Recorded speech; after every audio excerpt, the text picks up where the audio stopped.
Hello everyone. Once again I am here with you with the chapter water, that is chapter 10.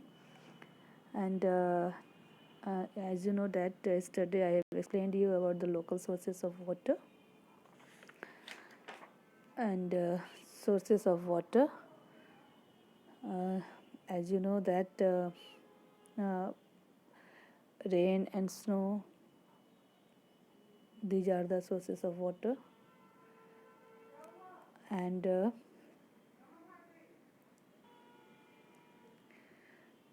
so on the earth, water is present in lake, pond, wells, river, seas and oceans. And rivers, lake, pond and wells get water mainly from the rain on the snow. And yesterday I have explained you about the rain and the groundwater. And the what is groundwater? The rainwater goes underground. Okay, and that water is called groundwater. That means water present under the surface of the earth is called groundwater. Okay, now come to the snow. See this. That the snow falls. You will see the snow on the hills. Okay, and snowfalls.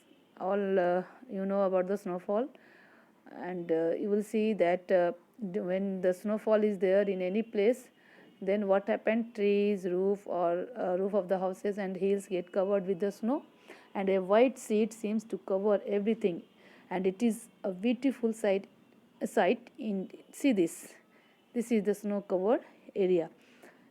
Okay, and this snow is a major natural source of water.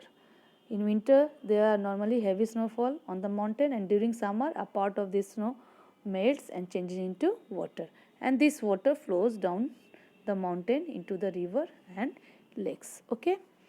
Now come to the rivers and the sea of the India. You will see that many places are there in the India which are located on the bank of the river, and India is the land of many rivers and sea.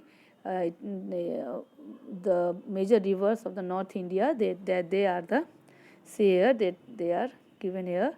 They are the Brahmaputra, Indus, Ganga, Yamuna, Satluj, Beas and Chenab. So these are the North India's rivers. Okay, now come to the South India's river. So you will see here South India's river are Krishna, Kaveri, Godavari, Mahanadi, Narmada and Tapti. Okay, so these are the rivers of the North India. Now as you know that India is surrounded by the Indian Oceans on the south and Bay of Bengal on the east and the Arabian Sea on the west. Okay, and now come to the utility of the river. And as you know that river water is very important, and do you know we are having the canals in which river water is diverted, and this water is to be used for the irrigating the fields. Okay, and so rivers are the useful source of energy. Okay, now see how the you can generate the electricity from the river water by with the help of a dam. So you will construct the dam and will collect the river water in that dam, and then see this dam.